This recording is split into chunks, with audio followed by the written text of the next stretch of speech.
Oi, tem alguém aqui? Esse queijo tem esse cheiro ou ele tá podre? E se eu fosse a Camila com K? Será que o Arthur sabe que eu minto? Gente, karma existe? Ai, tô noiada. Oi, meu nome é Camila Frender, sou podcaster, escritora e roteirista. E esse é o meu podcast É Noia Minha? Sempre acompanhada, eu debato as minhas paranoias que eu já sei que são as mesmas que as suas. São, né? Ai, gente, será que não? Cada dia mais noiada. Gente, vem ouvir se isso aqui é noia minha.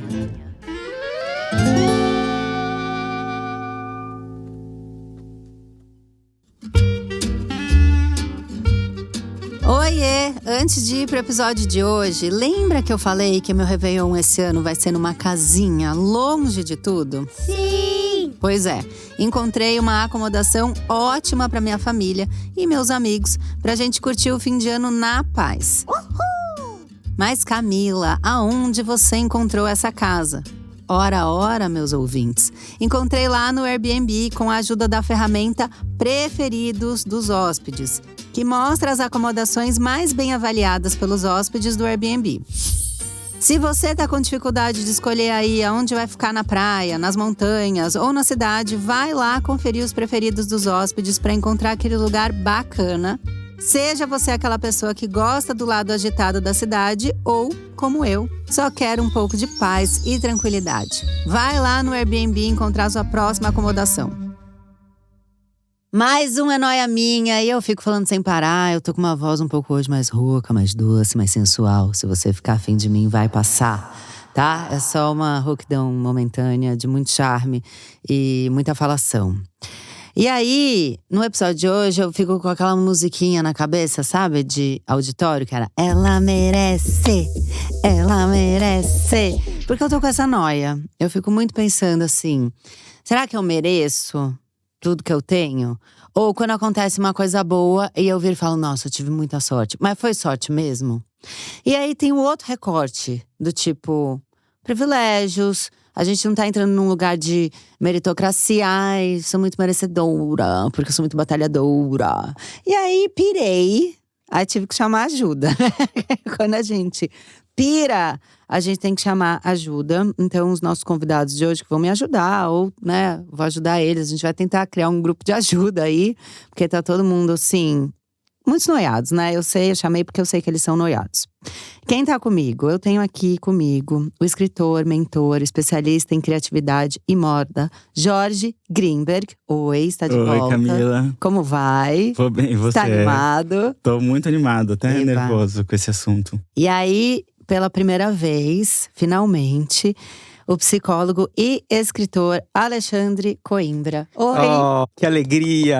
Agora muito amigos, né? Porque Sim, não é que a gente tá agora gravando como estranhos. Isso. A gente já tem uma amizade. Isso, de infância. Eu mereci essa Mereceu, amizade? e eu mereço você.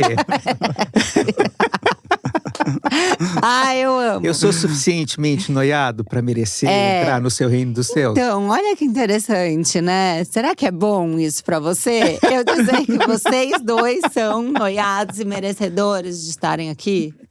Não sei se isso é fã ou hate. Ainda não sei. Agora, vamos começar assim com o pé na porta?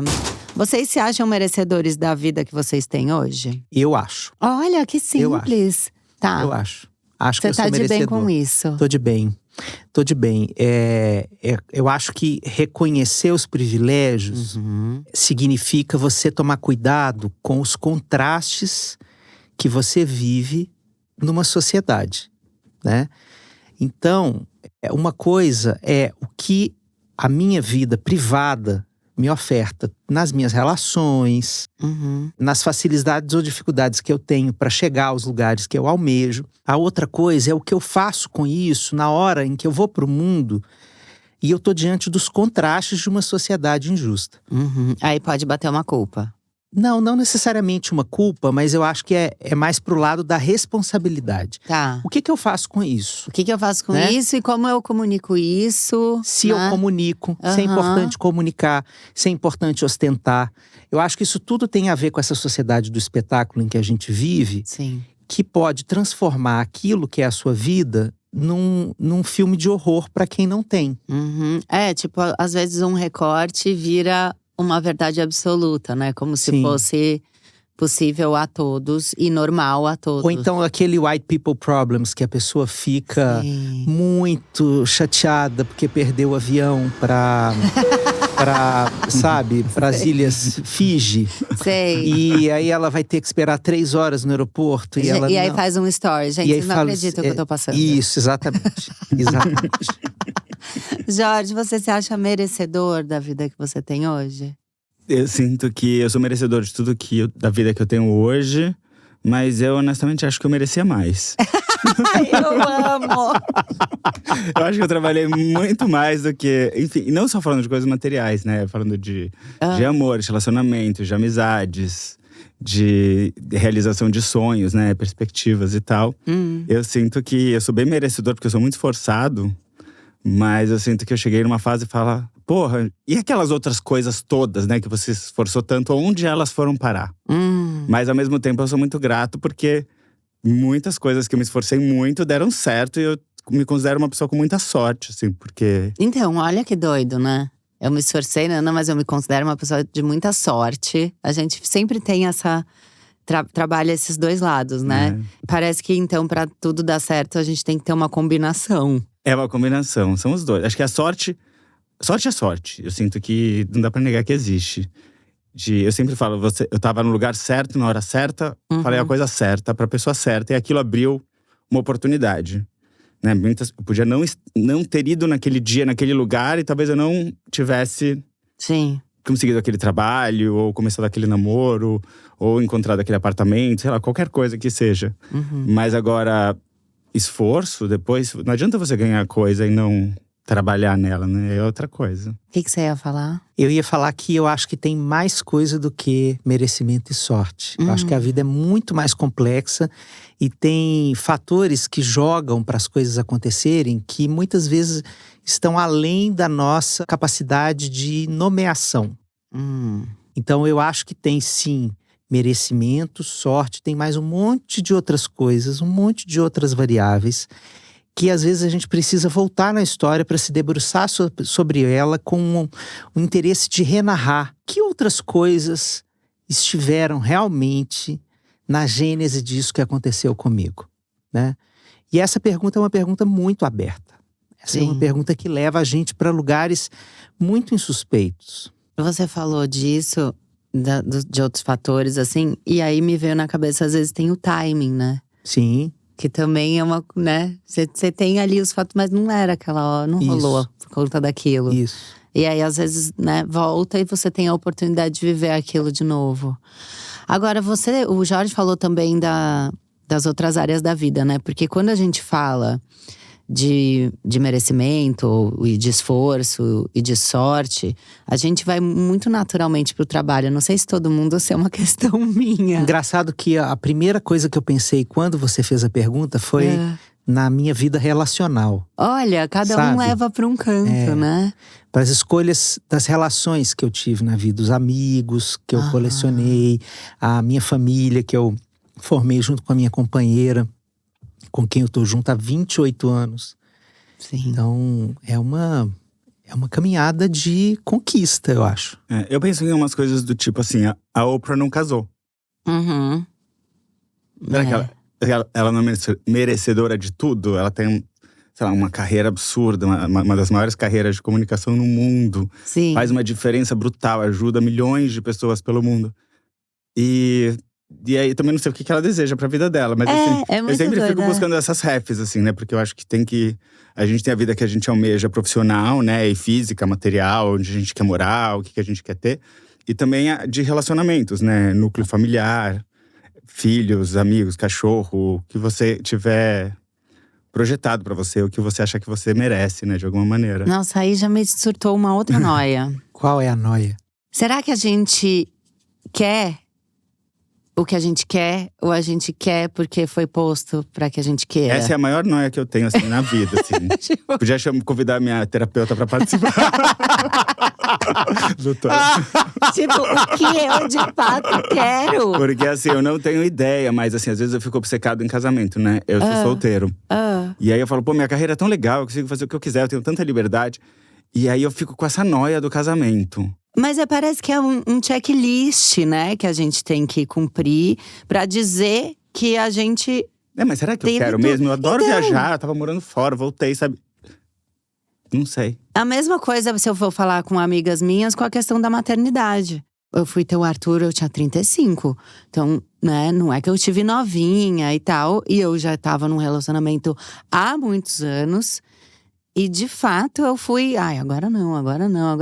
Até eu ter, eu não tinha certeza absoluta que, nossa, eu quero muito, é o que eu mais quero da minha vida, né? Não era uma coisa assim tão clara.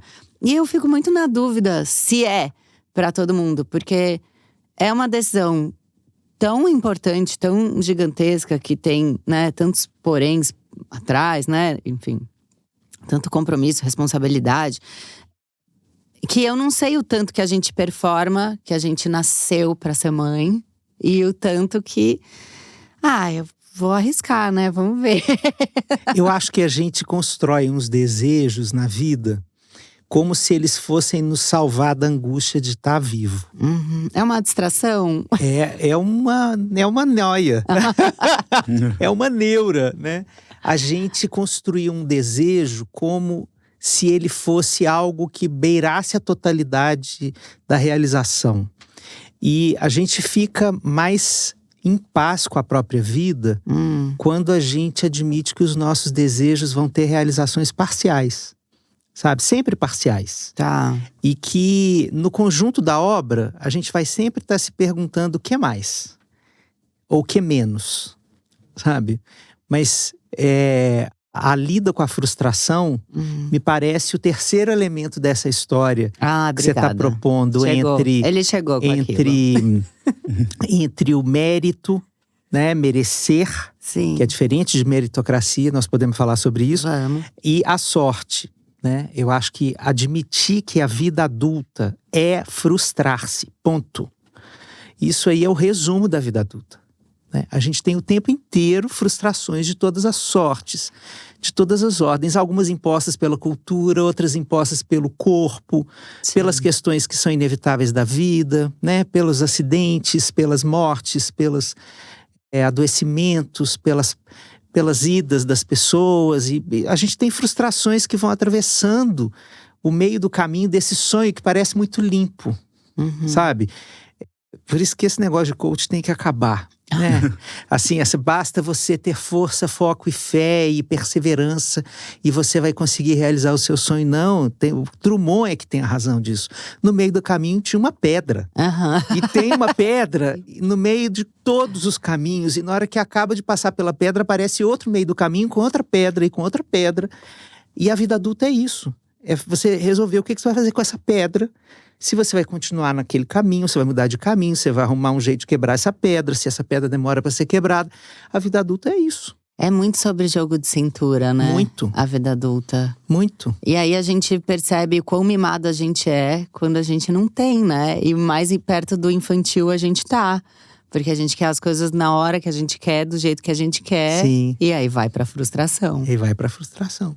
Agora você falou que merecimento não é a mesma coisa da meritocracia. E eu lembro muito daquele vídeo que foi, acho que, o ponto que a gente começou a falar sobre isso. Que era uma menina que gritava, falando: e eu tô nesse emprego, você lembra disso? Porque eu mereci! Vocês lembram desse vídeo? Não lembro. É um vídeo muito antigo, eu acho que ela trabalhava na empresa do pai. Você lembra disso? Mais ou menos, assim. Você falando, já entendi tudo. Ela trabalhava na empresa do pai e alguém… Era uma nepo baby. Mais ou menos isso, enfim. E alguém falou que, nossa, ela tava reclamando de alguma coisa. E tipo, o que você tá reclamando? Você trabalha na empresa do seu pai? E ela fez um vídeo gritando, que viralizou. Isso, acho que antes da pandemia, a gente faz muitos anos. E ela gritava: e eu tô lá porque eu mereci! E ela perdia tudo ali. E aí, eu queria que você falasse mais Tá disso. bom, a meritocracia sucks. Vamos colocar assim, Vamos. né?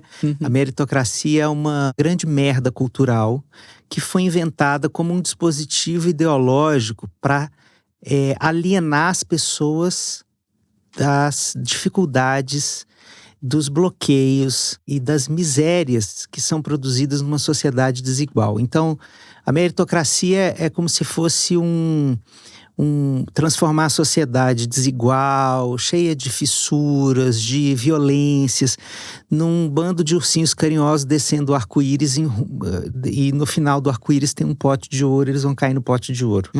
Então, você desconsidera, você elimina todas as variáveis sociais e diz que apenas a única coisa que define a diferença entre sucesso e fracasso de uma pessoa é o foco dela numa meta, numa missão que seja bem desenhada, que tenha um método para ela seguir e que ela não desista daquilo, né? Então a meritocracia, ela é uma visão individualista da trajetória humana, em que a pessoa não depende de ninguém, não é apoiada por ninguém. Isso também é um soterramento de um monte de gente nessa história, porque para essa dita pessoa de sucesso acontecer, tem um monte de gente, sobretudo mulheres, que estão fazendo parte da economia do cuidado invisível em torno dessa pessoa, que estão cuidando da cueca dessa pessoa, que estão cuidando da cama dessa pessoa, que estão arrumando a comida dessa pessoa, que estão servindo um cafezinho. Agenda, um monte de coisa, mas isso tudo é invisibilizado e a única coisa que aparece é a motivação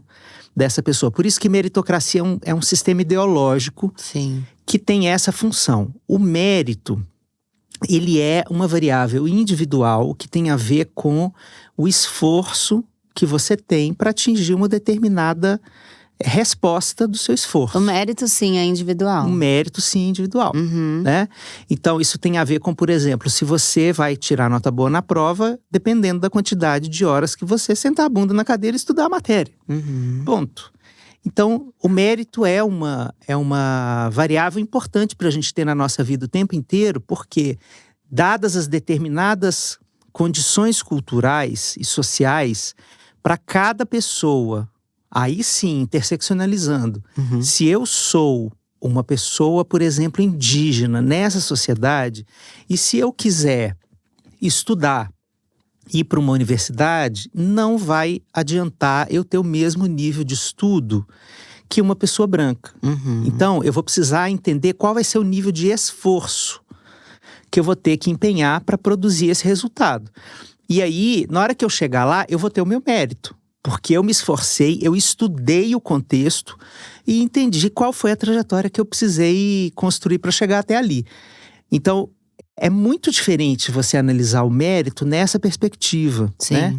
Por isso, é importante quando a gente conversa com os nossos filhos, falar sobre essa dimensão. É importante, porque senão fica parecendo que, por desacreditarmos dessa ideologia meritocrática, nós estamos eliminando a necessidade da pessoa se esforçar para atingir um resultado, né? É verdade. Eu vou além com uma coisa que eu tô obcecado esse ano.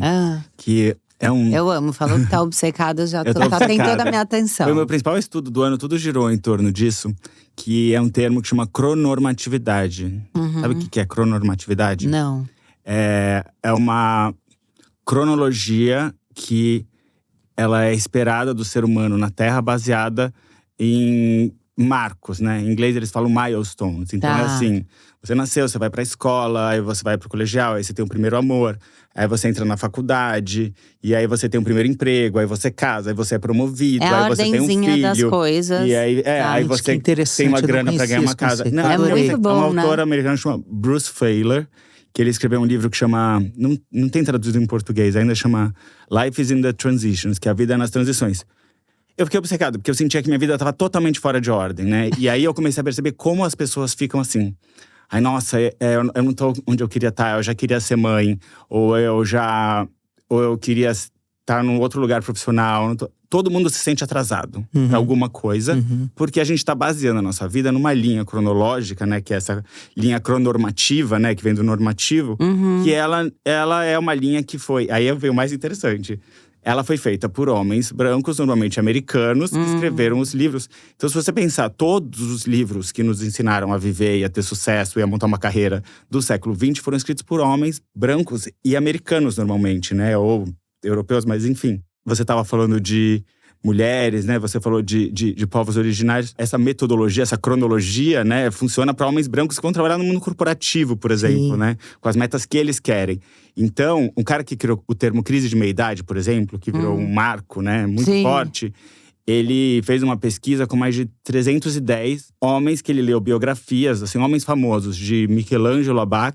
E ele não considerou nenhuma mulher. Ele até aponta na pesquisa dele que ele não tinha dados sobre ciclos menstruais e menopausa. Então, assim, é feito de homem para homem, assim. Então, eu como gay, né? Qual que é a minha cronologia, né? Sim. Então, assim, a coisa do merecimento versus sorte vai do que eu determino. Aí eu não sei o que é certo determinar, porque é muito difícil sair desse script social pronto pra gente. É muito difícil. Nossa, eu tô acabou tentando. Comigo. Ele acabou com você? Ele acabou comigo. E ele tá dizendo uma coisa que eu acho que dá um plot twist no nosso episódio aqui, né? Dá! Porque… Não, genial, mudou o Jorge, tema. genial. Foi pra isso agora. Acabou, cancela. Mudamos aqui. Pelo amor de Deus. Jorge, adorei, cara, adorei. Valeu ter vindo aqui também para te conhecer e escutar e aprender essa história. Porque essa história que você traz das transições, né, que é o título do livro, é um jeito muito bonito de pensar alguma coisa mais transversal a esses pontos de chegada muito típicos, né? Se você passa a reconhecer que a vida são transições, e eu reconheço isso como terapeuta, né? Porque as pessoas procuram a gente porque elas estão… formam, né? A nossa identidade, né? Isso. Tanto as boas quanto as ruins. Isso.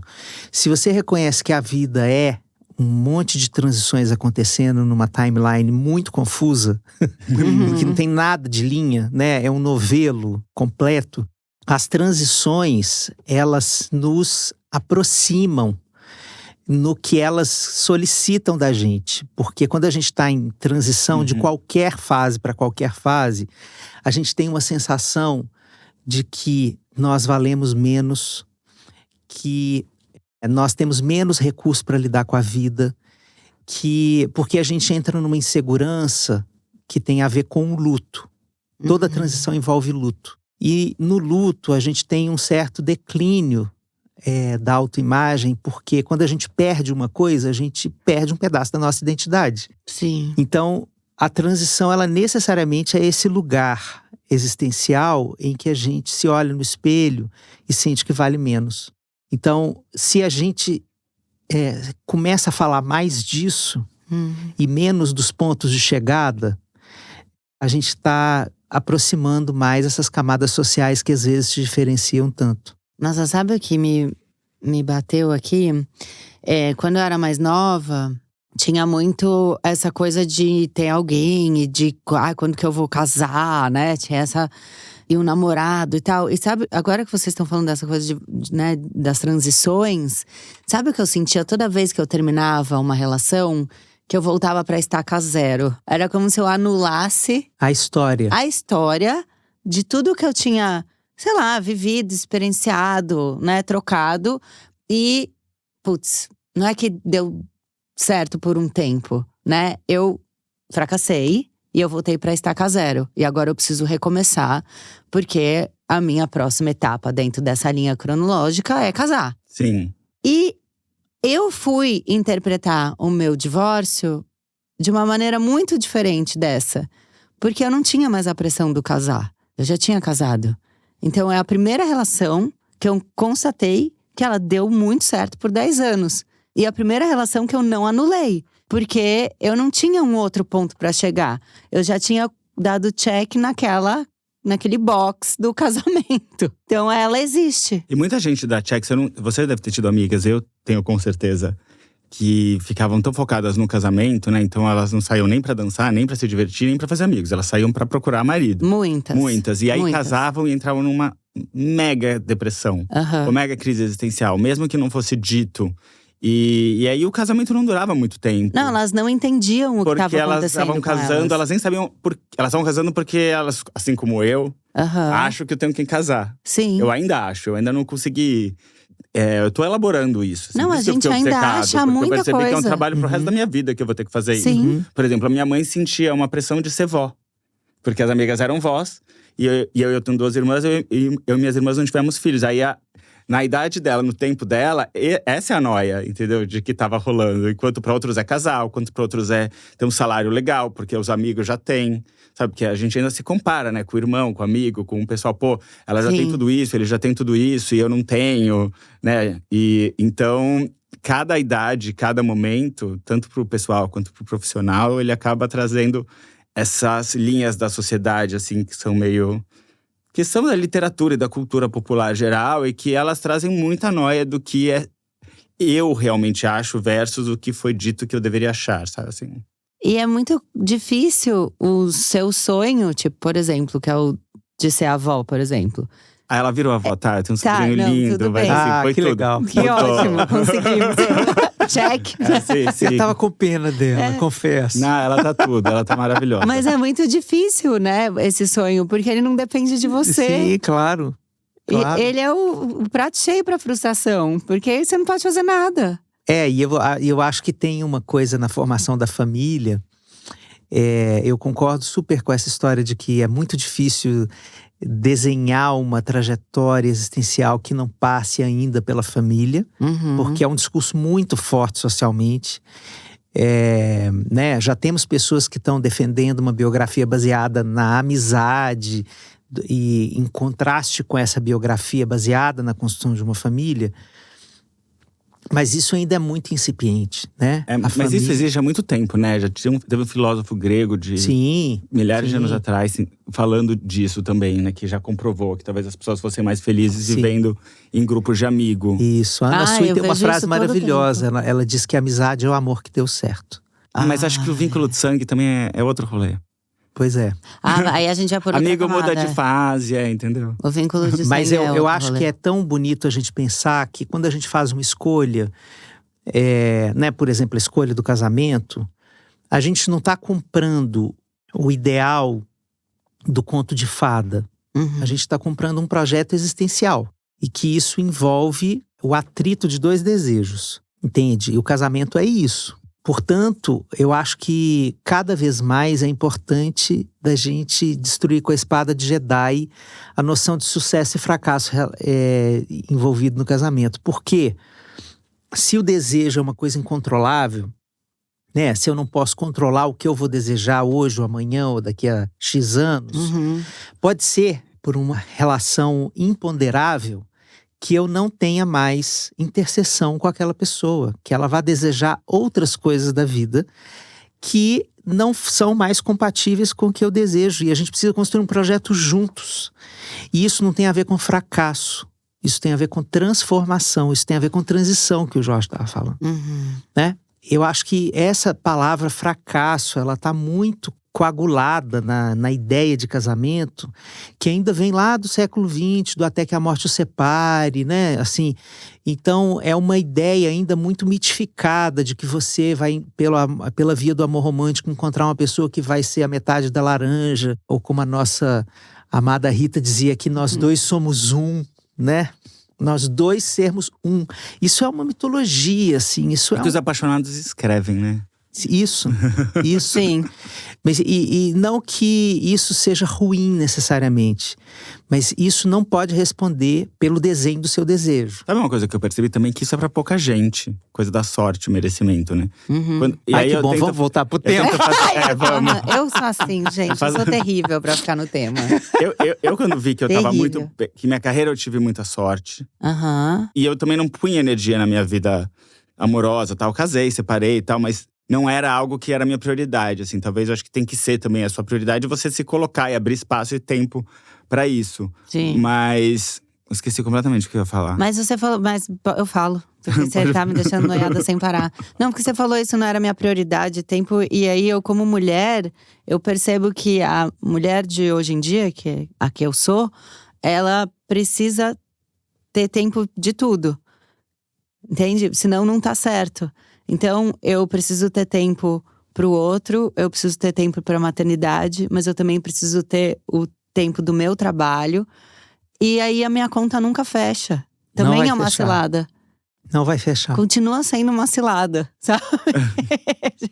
Porque assim, você vai colocando mais questões, conquistando mais coisas.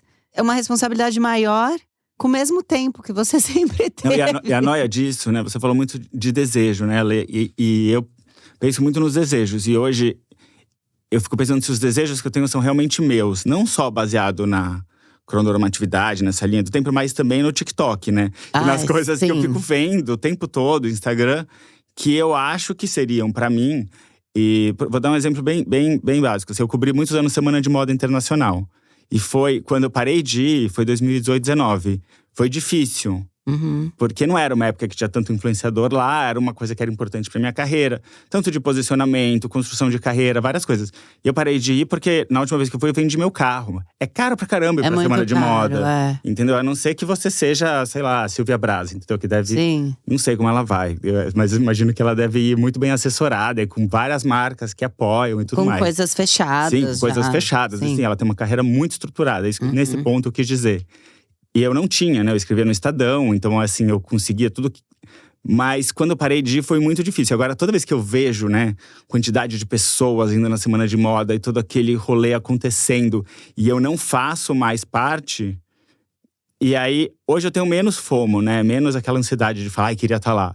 Porque eu já começo a ver que mudou muito a cena, né? Hoje você tem cantores, você tem artistas, Sim. você tem 200 influenciadores, é um show de mídia. É muito diferente de quando eu ia, que eram 5 jornalistas brasileiros, Quando você ia, a gente esperava ver o que você ia falar. Né? Era meio assim. Hoje em dia, a gente já tá sabendo real time de 60 pessoas diferentes. De tudo, assim. Mas aí você tem que eu abrir mão do desejo. Falando, esse desejo não é mais meu. Isso é que é frustração. Isso é que é uma lida madura com a frustração, que não quer dizer que não seja sofrido. Demorou algumas temporadas, assim, que eu fiquei me sentindo horrível durante a Semana por de exemplo, Moda. sou uma pessoa muito emocionada. Eu não sou nada esse estereótipo do psicólogo, assim, com a cara de esfinge, que resolvido. E fazendo… assim, dentro de mim, eu sou a heroína de novela mexicana que fecha a porta e escorre, chorando. Marimar. Isso, eu sou essa pessoa com as minhas dores, com as minhas perdas, com as minhas frustrações. Eu sofro muito as minhas dores e as minhas perdas. Mas o processo de elaborar uma perda é pessoal intransferível. Você entender que não tem jeito, na hora que você vê ali uma realidade que se transformou e que houve uma perda, a primeira coisa é assumir a perda. É assumir que não é mais o que você já teve, assumir que não vai dar mais, né? E isso é muito doloroso.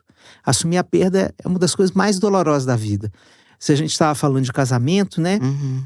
Quanta gente fica num casamento que já morreu sem nomear que ele já morreu. Então a primeira coisa é falar assim, a gente não é mais um casal. Quanto tempo a gente demora para dizer essa frase? Nossa, né? É muito difícil. Por que a gente demora? Porque na hora que a gente nomeia, a gente cai no buracão. A gente sabe que a gente vai cair no buracão do luto. E aí não tem jeito de viver do mesmo jeito. Você conquistou já uma coisa, né? Abrir mão de uma coisa. Você sofre a história toda, né? Por isso é que é diferente a história da meritocracia e do mérito, voltando para o nosso tema aqui. Porque essa sua cena, Jorge, por exemplo, eu me comovo muito com ela. Eu acho que é uma cena difícil, uma cena profundamente humana. E aí uma outra pessoa poderia dizer, nossa, ele está reclamando que ele não vai mais para a Semana de Moda em Paris. Eu conquistei, foram 10 anos trabalhando para conseguir ir. Isso. Então assim, o seu luto é legítimo. A sua dor é legítima, porque a sua perda é real.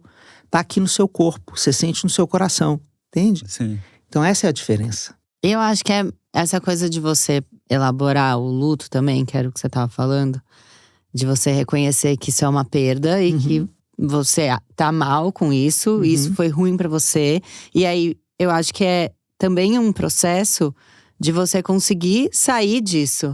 Porque se você não identificou, não nomeou, não realizou, você só fica no infeliz, né? Ah, sim. Você só fica no vítima se lamentando. Ou no que o Renato Russo dizia, né? Mentir pra si mesmo é sempre a pior mentira. Eu acho que eu vejo apegos com o sucesso do passado.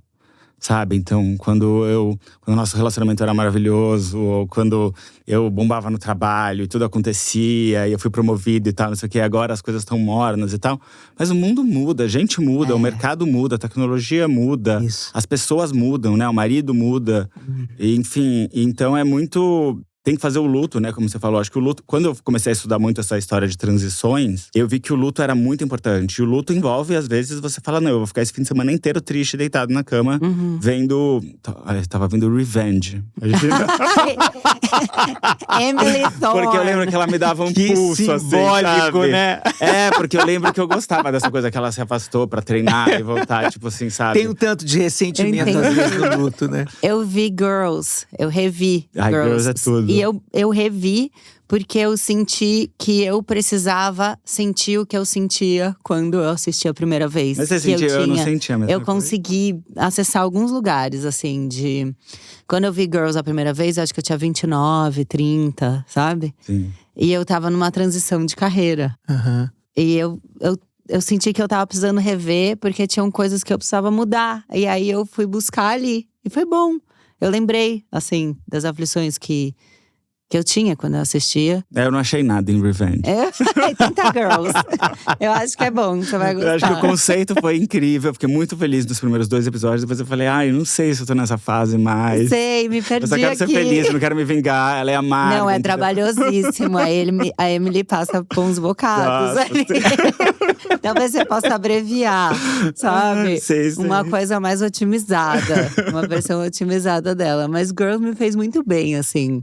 E eu acho interessante isso de… Tinha aquela coisa que a gente pegava álbum de fotografia, nosso antigo, né? E ficava olhando, ai, nossa, que brega!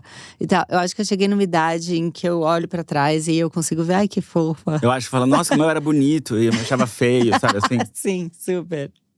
Mas esse faz parte do elaborar o luto, eu acho. Porque envelhecer também é elaborar o luto, né? Nossa, total. E eu tô numa idade que eu acho que eu já falo muito sobre temas que vão virar minha realidade. Que é uma maneira de eu me preparar, me planejar. Então eu tenho amizades com mulheres que são 10, 15 anos mais velhas do que eu. Porque eu acho interessante observar como elas lidam com isso e o que pega, sabe? Aí eu sou o oposto, é muito engraçado. Jura? Eu acho que eu tenho a tua idade. Você é de 82? Eu sou de 81. Tá. Então mas é a mesma geração. Eu sou ando com gente de 20. Eu sou ando com gente de 20 e poucos anos, inclusive namoro alguns deles. Eu amo, namoro alguns deles. E assim, eu acho que isso me deixa um tanto assim… Eu não sei se eu tô fazendo um laboratório da geração… Ai, tomara que eles não escutem seu podcast. Eles escutam. Eles escutam, eles escutam. Porque eles são os seguidores que eu peguei no TikTok, né? Sim, não. Sim, eu tô sendo com um menino, aliás, que ficou obcecado que eu vim aqui, assim. Então, são eles. São eles que estão escutando a gente. Eles estão escutando, assim. Então, assim, porque às vezes eu fico obcecado de entender como a geração Z vive, que é muito diferente do que como a gente, nós somos velhos millennials, né? Vivemos mas também eu adoro, eu tenho um espírito jovem, eu acho. Eu gosto de estar junto no rolê, eu me identifico mais com eles do que com pessoas da minha idade. Até porque a maioria das pessoas da minha idade tem filhos, né? E casou e tudo mais. Então não só eu me sinto excluído dessa plataforma família, porque eu não tenho a minha e não tenho previsão no horizonte.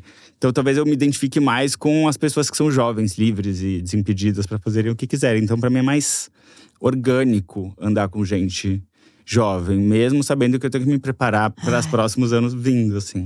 Ai, posso falar da minha transição etária? Pode! Eu acabei de fazer 50 anos, né? E eu acho que isso foi uma virada de chave tão maravilhosa. Tão maravilhosa. Eu sinto que eu ganhei um certo passaporte, assim, para um tempo da vida em que eu sei que ele é tão finito que eu me concedo mais facilmente o direito de não ficar perdendo tempo com aquilo que não tem a ver com a minha alma. Sim. Sabe? E eu acho que isso é uma conquista mesmo, obviamente, de muito trabalho pessoal, não adianta o tempo. Mas é uma mistura do trabalho pessoal com o tempo vivido. E eu senti isso forte, mas muito forte. Por exemplo, eu venho conquistando uma sensação de que eu sou mais do que um psicólogo, que eu sou um artista. Porque a forma como eu me comunico com a palavra não é muito tradicional, não é muito, aspas, científico no sentido da ciência dura, como se fosse um roteiro de um artigo científico. Eu misturo poesia, eu misturo música, eu misturo dramaturgia no que eu faço. Então, assumir essa minha identidade artística no uso da palavra me levou também para outro tipo de companhia, para outro tipo de pessoa que eu quero ter por perto, sabe? Que tem uma mente que não necessariamente está ligada à idade, ou 20, ou 40, ou 50, ou 60, mas que queira realmente pensar a vida com poesia, sabe? Com delicadeza, sem certezas absolutas, cheia de dúvidas, mas lidando com essas dúvidas a partir da construção e da invenção de alguma coisa artística. Isso me interessa profundamente, sabe? Então eu vejo que vocês dois estão nessa patota. Querem ser meus amigos?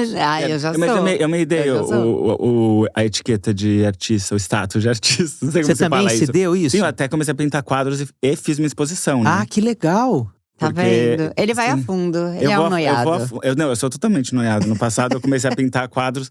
Aí eu fiz um Instagram pessoal, porque eu não tinha vida pessoal, né?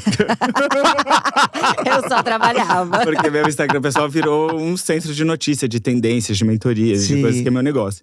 E eu fui morar na Espanha em 2021, onde eu fiquei 2 anos. E aí eu fiz o Instagram pessoal porque eu queria que as pessoas me conhecessem sem ver tudo aquilo. Porque aquilo lá já dá várias opiniões que eu não tava afim de lidar. Eu queria que as pessoas só me achassem, legal, ele é bonitinho, qualquer coisa, entendeu? E aí eu comecei a pintar lá, à toa em casa, e comecei a postar nos stories. E aí começaram a me pedir orçamento nos stories. Eu falei, gente, até aqui eu vou ser influenciador. Até aqui eu vou ter essa coisa de entender. Porque assim, eu nunca quis postar minha vida pessoal. Mas aí eu comecei a fazer isso, e aí depois de 6 meses eu tomei coragem de montar uma exposição aqui em São Paulo. Porque eu recebi muito feedback positivo, assim, do que eu tava fazendo. E eu gosto de me dar um desafio, fazer começo, meio e fim. Foi muito legal. E aí, então, eu me identifico com a sua coisa do artista. Que excelente, adorei. Eu gosto de todas as idades, eu acho, sabia? Eu tenho esse público mais novo, né? Que eles me falam que eu sou mãe deles no TikTok, né? Fala agora isso. tem essa… Eu amo TikTok. Porque eu tenho, né, idade pra ser. Porque, assim, vou fazer 43. Eles têm 18, 19. É um gap geracional grande. E a minha preocupação ao envelhecer, ela é conseguir envelhecer, mas não perder o interesse do novo, sabe? Porque eu sempre tive muita dificuldade quando eu era mais nova, com essas pessoas, e era muito dessa geração, né, da minha e do meu pai e do meu avô, de achar o jovem extremamente desinteressante, sabe? E eu sempre me magoei muito com isso, de ouvido, tipo, ela não sabe nada, ela não entende nada. Sim. Tal. Então a minha preocupação sempre foi envelhecer sem perder o interesse no jovem, que eu acho que eu faço isso pela rede social. Mas, ao mesmo tempo, não ser pega de surpresa, sabe? Eu sei que eu vou, que não tem como. Mas o quanto eu puder saber o que me espera, parece que me prepara e me tranquiliza. Por isso que aí, na vida pessoal, eu tenho… Sim. Nossa, que lindo. Eu tô adorando conviver com essa geração. Eu tenho 3 filhos adolescentes. Eu amo ser pai de adolescente num grau que as pessoas não acreditam. Porque… Eu ia adorar também, eu queria ter tido filho no colégio. Cara, olha… Não, porque eu já não ia ter check, sabe, da minha lista. Sim.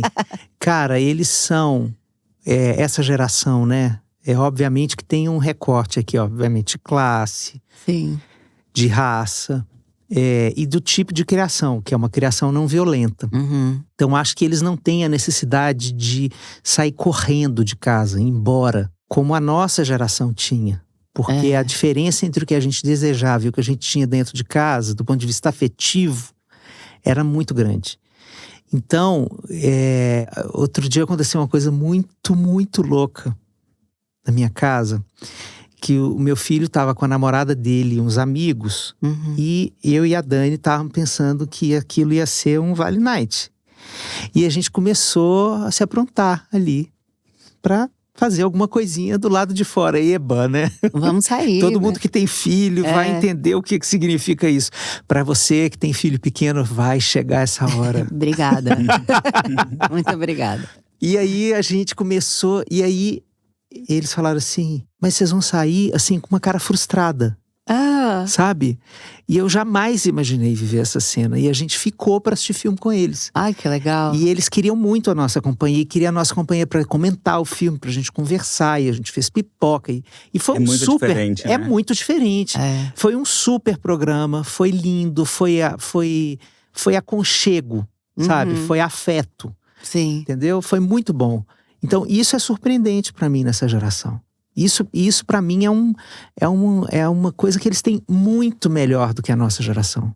Uma capacidade de construir esses afetos com todas as idades, que isso tem a ver também com a história do Jorge, porque eles também te curtem, eles curtem a Camila, entende? Assim, tem uma maleabilidade na formação dos vínculos que é maravilhosa. Eu noto muito isso. Mas acho que vem dessa geração que cresceu com a internet. Porque eu acho que Tem como que ter eles alguma coisa ouvem boa, várias vozes de todas as idades, Sim. que a gente não ouvia. Era só os nossos amigos, professor, pais. Então a gente só queria estar com o pessoal da nossa idade, né? Não tinha vozes outras sem ser o pessoal da TV. E o pessoal da TV era adulto também, né? Tirando na novela infantil, no Carrossel, sabe? O resto era todo mundo adulto. Então, como eles ouvem a Camila desde sempre, a Camila ajuda eles, é legal com eles. Eu tenho uma audiência muito grande, jovem, no meu canal, no Instagram, no TikTok também, agora que eu tô amando, porque é outra conversa. É, outra conversa. E aí eles têm maior respeito, assim. E é muito legal. E muitos falam pra mim, não, minha mãe te indicou. Falou assim, você quer aprender moda? Vai ver o Jorge falar, sabe assim? É, isso quando… E eles vêm, se identificam e curtem. As gerações, né? Eu fiquei sabendo, vai ter o Noia ao Vivo. E aí o Rica Benozati é amigo de uma família… Eu acho que é de Porto Alegre, que já comprou o ingresso pro Ao Vivo de Porto Alegre. E aí, comprou a família inteira. A mãe, a avó, as filhas, as irmãs. Que máximo. Que legal. Isso é muito legal. Eu adoro quando a pessoa vem falar, ai, eu escuto com a minha mãe. Ou, ai, minha mãe que apresentou você. Ou eu te apresentei pra minha mãe e agora ela fica o tempo inteiro. Ah, vamos ouvir aquela menina lá? Eu acho isso muito bom. Eu não via mesmo isso. É porque você abre muita nova. conversa, eu acho, sobre assuntos.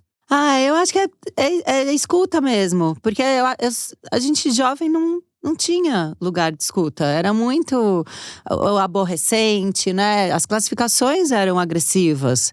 E eu sempre tive interesse em ter amizades com todas as idades. Então, quando eu conseguia algum tipo de, né, entrar num amigo do pai, amiga da mãe e tal, eu me sentia muito realizada, feliz. Nossa, eles me ouviram. Eu acho que eu carreguei isso pra vida adulta. Eu falei, não, eu não vou largar eles. E é uma maneira que a gente se mantém atualizado também, né? De coisas, a gente que comunica, né? Que produz conteúdo, escreve, fala. Pô, por que a gente não vai usar essa fonte de informação que tá no jovem? Eu acho que quem não sabe usar não tá sabendo nada. E tem Tá muito aprendizado, tem muito aprendizado. Porque eles veem um mundo de outro prisma, assim, totalmente diferente. Acho que isso sempre se repetiu nas gerações. E às vezes os adultos já achavam imaturos, ou não queriam entender, ou não queriam responder. Mas se a gente não para pra entender… É que eu sou pesquisador, eu amo isso, assim, de entender realmente por que eles fazem as coisas como fazem. E essa geração especificamente, que é a primeira geração nativa digital, tem uma visão de mundo muito diferente, né? Porque tudo eles tinham a sala e a internet, que ia dar milhões de informações sobre qualquer assunto. Eu só tinha a sala e os 5 canais da TV. Então assim, é tão diferente e eu acho fascinante. Isso é Belchior na voz da Elis, né? E é você que ama o passado e que não vê que o novo sempre vem. Ai, sim, eu adoro essa. É nóia minha. Agora, outra coisa que ficou na minha pauta e na minha nóia, a gente depender da ideia de sorte é abrir mão do controle das coisas? Eu acho imaturo depender só da sorte. Porque você deixa de fazer uma leitura do nível de dificuldade que existe para você atingir determinada questão na vida. Porque isso baliza, inclusive, você abandonar determinado sonho. É a coisa do não era pra ser, né? Também. Isso. Entra um pouco isso. Isso. Ah, então não era pra ser. Né? Não foi fácil, então… Eu tatuei sorte no meu braço. Você nem sabia quando você me chamou pra esse episódio. Eu nem sabia. Mas é porque eu decidi que eu não queria sair de casa sem sorte. Sabe assim? Porque eu acho que assim… Claro que é uma determinação minha. Eu acredito muito no poder da palavra. Mas ela não resolve as coisas. Você tem que sair de casa e você tem que ir atrás. Não Sim. adianta você querer Sim, alguma claro. coisa e não se esforçar pra isso. Mas aí eu acho que a sorte caminha quando você consegue realmente entrar nessa frequência de energia que você vai estar nos lugares certos e conhecer as pessoas certas. E a coisa vai acontecer. Então, assim, eu cresci numa casa que minha mãe não deixava a gente falar. E até hoje eu não falo a palavra que é o oposto de sorte. Eu também, a minha casa não Não pode. falarei. E se alguém Nunca por perto falava, a minha mãe batia na madeira. Minha mãe fazia uma cara, hoje em dia, até hoje, eu falo, por favor, não fala isso. Eu já falei, porque eu quis ser desencanada, sabe? Eu preciso me livrar disso. Dizer contra a tua mãe, né? Assim. Mas a minha mãe nunca viu, nunca foi na frente dela. Super madura. Quer que eu bata? Quero. Pronto. Gente, bate aí.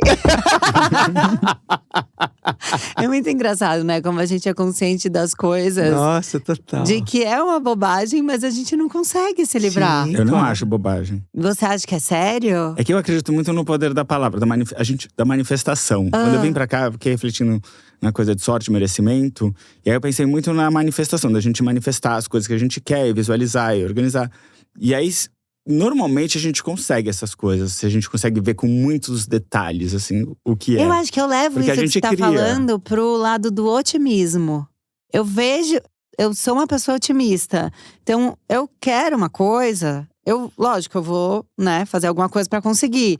Mas eu tô sempre com um pensamento positivão, sabe? Meio me jogando pra cima. Aham. Bora, garota, Aham. vai dar certo. Mas não é só sorte, você Eu acho pôs que a é um pouco intenção. isso também, né? Tem a intenção. A intenção é uma palavra que eu gosto bastante. Você colocou a intenção lá, tipo, você quer aquilo. Uhum. E aí é mais propenso a acontecer com você, eu acho, do que com alguém que não quer. Claro que pode acontecer também com alguém que não quer, mas enfim.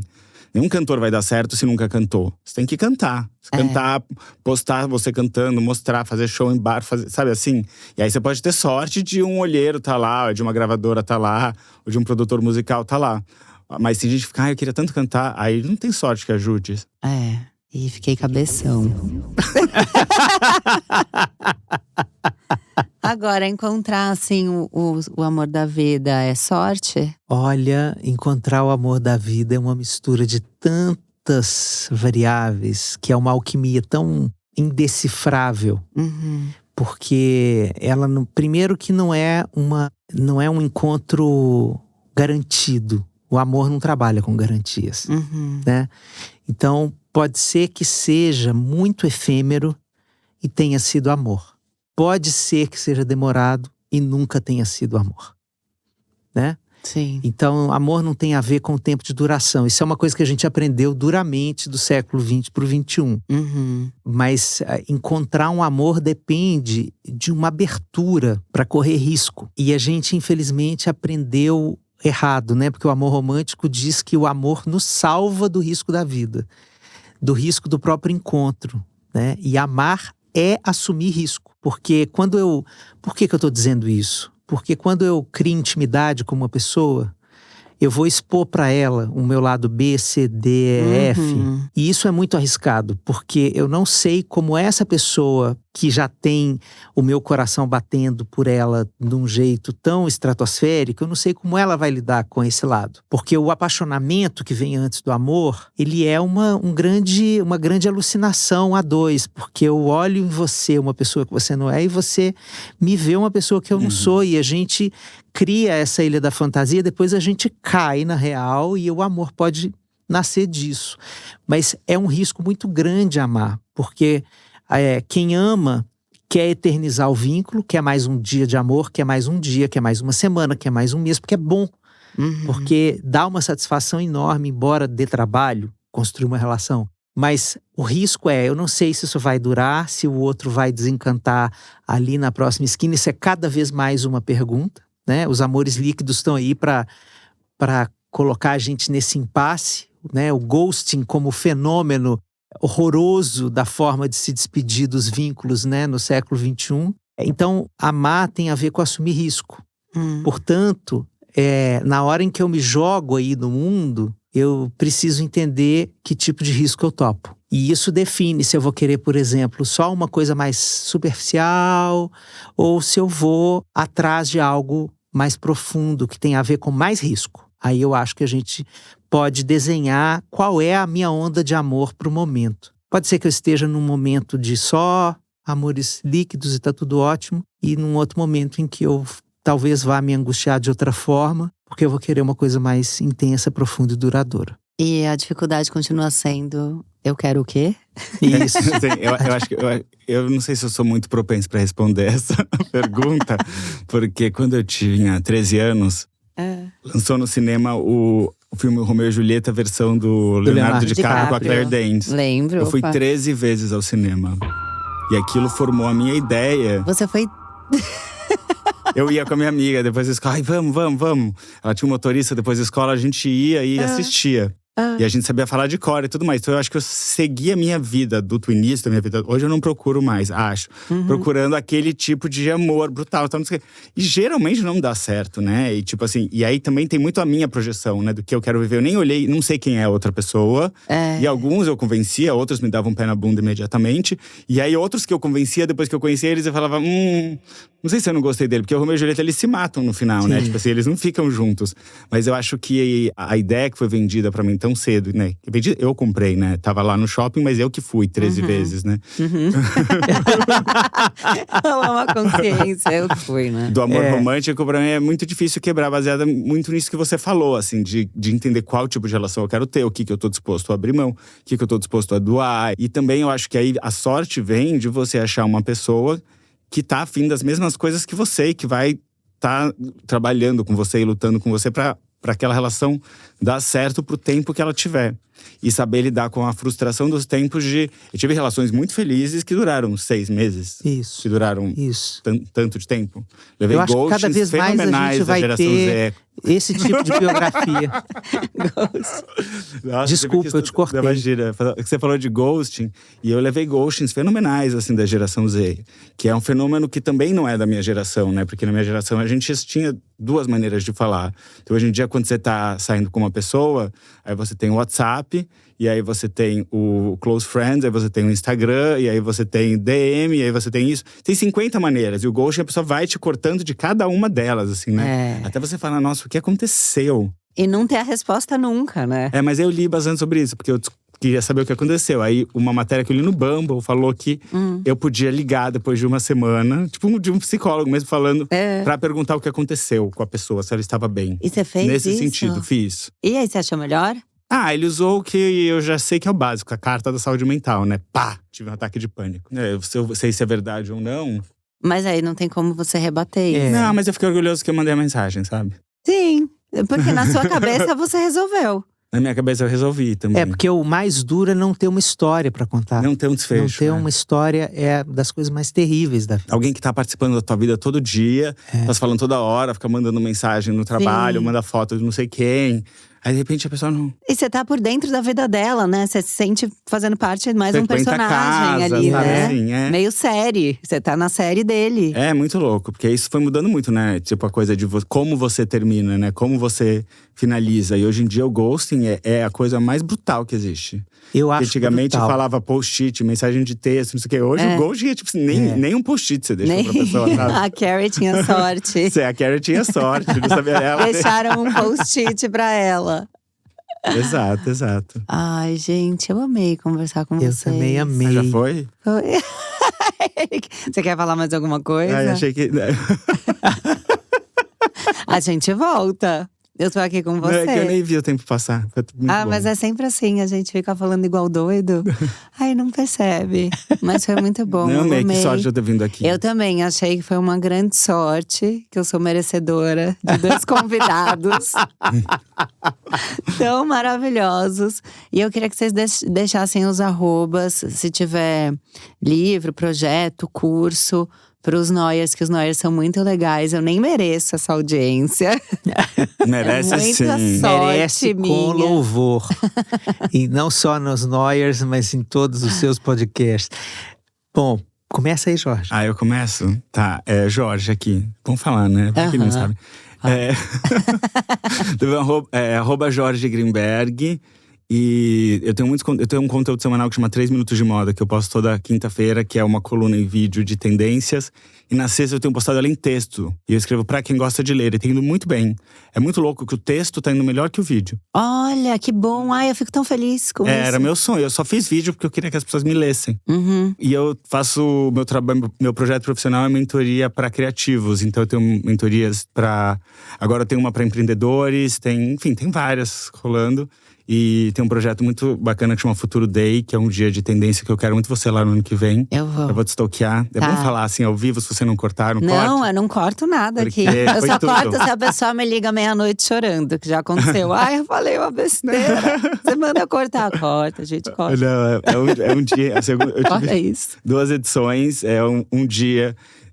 Foram 14 palestrantes esse ano, foi muito legal. Que legal. Falando de futuro, assim, que, enfim, muito legal. Ai, eu adoro falar de futuro. Ah, então vamos. Que eu, né, sou quase uma cartomante, de tanto que eu gosto. Ai, gente, que prazer estar com vocês, ter estado aqui. Meu Deus, que coisa linda. Eu sou Alexandre Coimbra Amaral, esse @ comprido, que tem meu nome inteiro.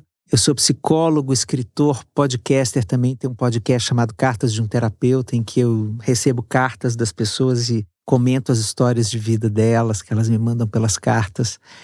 E eu estou lançando meu 5º livro em janeiro, chamado A Esperança a Gente Planta. Uhum. Que é um livro para pegar na mão da pessoa que está se sentindo muito desolada com a vida, em estado de desânimo, de desalento. E caminhar com ela ao longo das páginas em rumo à esperança em si mesma e no mundo. Tá. Em janeiro ele está aí em todas as livrarias pela editora Planeta. Estou lançando também o meu primeiro infantil. Eu já estava aqui, o infantil. Isso, pela Melhoramentos, que se chama De Onde Nascem as Perguntas. É uma criança Muito bom. que se pergunta como nascem as perguntas. Nossa, Na cabeça da gente. A pergunta mãe. A pergunta mãe, E eu tô sempre fazendo um monte de coisa. Eu sou tipo vocês, assim, um inventor de modas o tempo inteiro. Toda hora eu tô fazendo uma coisa diferente, fazendo um jeito de conversar com mais gente. Eu sou um conversador interminável. Uhum. Adoro escutar, adoro conversar, adoro conhecer gente, fazer amigos. E tá com gente bacana. É o prato cheio pro Noia, né? Vocês já sabem que ele vai voltar muitas vezes. Já fica aberto aqui o convite. Eu tô me achando mais do que sortudo. Eu tô me achando assim… merecedor. Sei lá, merecedor, assim, do top of qualquer coisa de estar no Noia. Muito obrigado. Imagina, obrigada a vocês. É topo da montanha da… Mas eu sempre falo pros convidados, pintou uma noia, ou me avisa a Mari, a gente já marca pra voltar, entendeu? Porque isso que é legal do Noia, que tem acontecido muito. Vários temas vêm da audiência ou vêm de convidado. Que legal. Então o convidado manda mensagem e fala, eu tô com uma noia aqui. Eu falo, bora falar. E às vezes o convidado fala, e se chamar fulano, hein? Aí já indica o convidado pra vir junto. Isso é muito legal. Nossa, que legal. Enfim, pessoas que gostam de conversar, pessoas noiadas, né? Que trocam, estão aí. Obrigada, gente. Adorei Por isso que tua vocês. terapeuta te deu alto. Mas daqui a pouco eu volto. Obrigado. Você que escutou a gente até agora, vai lá no @enoiaminha, falar o que você achou do episódio. Os convidados vão estar marcados lá para vocês seguirem. Não esquece, toda segunda-feira tem o Rapidinhas. Rapidinho pra você ali, manda o seu áudio no nosso grupo do Telegram pra participar, tá? O Cláudio avisa lá quando manda o áudio, qual é o tema. Toda terça tem Amor na Influência, toda quarta tem o Namoradinhos, quinta-feira episódio grandão, esse aqui do Noia pra vocês. E sexta tem a nossa newsletter, a Associação do Sem Carisma. Se você ainda não se inscreveu, se inscreve lá porque ela é gratuita, ok? @Associação do Sem Carisma. Obrigada, um beijo, até semana que vem. Noia Minha é um podcast produzido e gravado na Zamundo Estúdio. Roteiro é meu e da Mari Faria. Produção de Bruno Porto e Mari Faria. Edição e trilha Zamundo Estúdio. Até semana que vem.